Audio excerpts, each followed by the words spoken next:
Alright, so now the fun begins with settings again in Camtasia to get ready to shoot your PowerPoint. And I'm just going to go through what settings you need to set in Camtasia for recording your PowerPoint.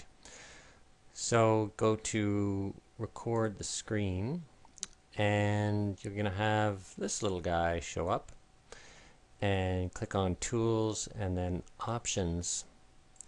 And then we have our settings area. The first thing you're faced with is whether to save it as a CamRec, a Camtasia file, or a AVI. AVI is the safest because you can still bring that into Camtasia. However, if you are going to bring it into another editing software, you will not be able to do that with Camtasia. You would have to first produce it from there as an AVI. The only thing that saving it as a CamRec does for you is that it adds pan and scan kind of things following your mouse. Those are not normally very accurate and very pretty anyway when you let Camtasia do it for you. So my suggestion is, if you are going to be adding pan and scan to a video that you shoot on screen, is that you save it as an AVI and then open it up in Camtasia and add your own pan and scan bells and whistles. In this case, we are not going back into Camtasia. Well, you may be editing and finishing in Camtasia. In this workflow, however, we go and take this AVI and put it into Premiere. So that's why I have AVI selected. So again, AVI is the safe choice. It gives you the most flexibility.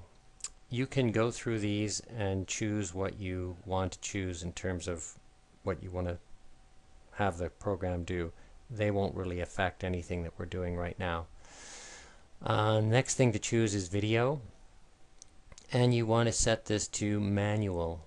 And you want this to be 30 frames a second. The default is 15, I believe, and automatic, but set it to 30 and set it to manual. Then you're going to click on video compression, and what we're choosing here now is what codec we're going to use. And there's some information underneath this video in case you get poor results. There will be a codec already selected for you, and I encourage you just to do a test with that one first. And you're going to find that, because what we're doing here, an AVI is the biggest file size. And now, once you've recorded your screen capture and you play that AVI, your computer is just going to play it on any player that it has available there. And it may be jerky. And that doesn't mean it didn't work. Jerkiness is fine. That's just because it's a big file size. The thing that you want to do is bring that AVI into Camtasia or Premiere or Sony Vegas, whatever you're using. Have a look at it there, and if it looks good, basically if all the PowerPoint and everything is playing fine, just as you see it in PowerPoint, then you're good to go.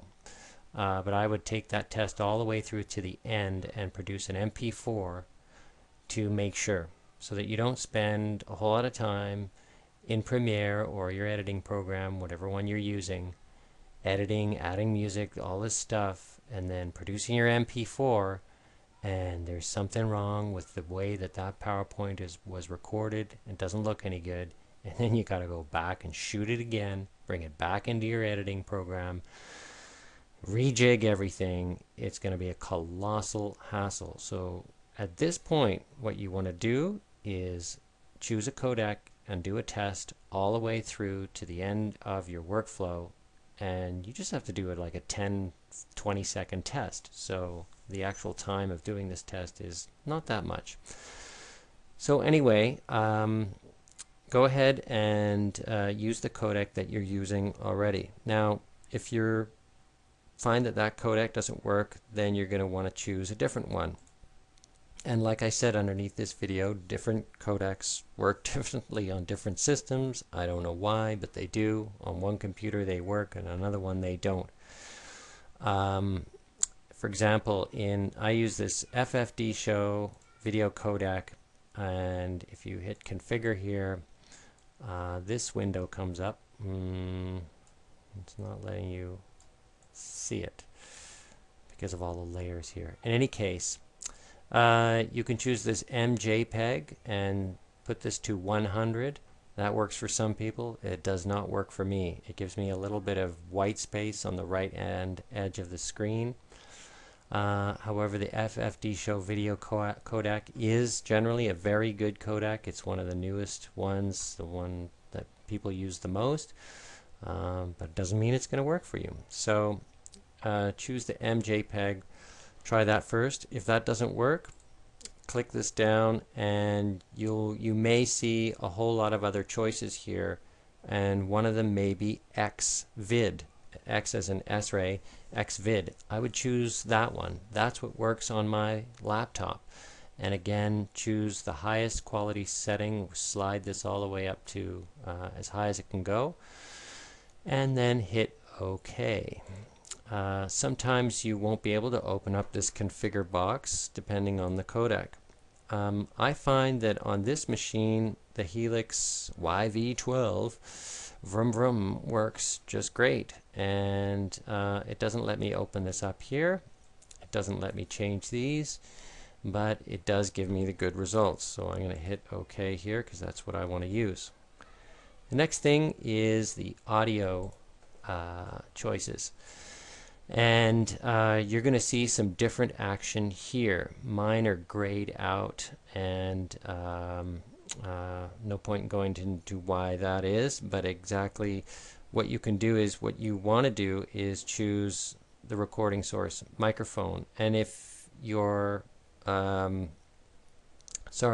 you're going to choose speaker audio, because what you likely want to do is record your voiceover with your PowerPoint.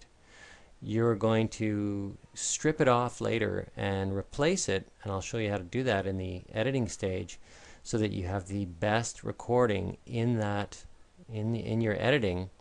But right now you're just going to record it for reference to go with your PowerPoint, so that you know where to put it. You don't have to do it. You can just have your audio playing so that you can hear it, and you don't have to record any sound at this point. As long as you're hitting the cues on your script at the right time, and then you bring in your voiceover into your editing program, then you shouldn't have any trouble. But if you want it to be exact and you want to line it up exactly where you hit the cue points during this particular recording, then by all means choose this radio button, speaker audio, what you hear. The audio format, click on that. You want to choose PCM, and I have it set here at 22 kilohertz. Now, if I was recording this and for some reason I was actually talking during this, if I was going to do a PowerPoint presentation and then I was actually just going to talk during that PowerPoint presentation, I would want to choose a better quality of audio. And what you would choose, because this is going to be your finished audio that you're going to be talking live, and you're going to want to use that. So I would choose 48,000 kilohertz 16-bit mono. But because this is just a reference right now, I'm just going to choose 22,000 16-bit, and that's fine. So you hit OK there. And if you are actually going to be recording audio, as I am right now, you should see this working, so that when you talk, and you're going to set your input level. And but if you're going to be recording speaker audio, you're not going to see this flying until you actually start that audio, your narration, your voiceover. When you start that rolling, you'll be able to see this working. Okay, so that's about it.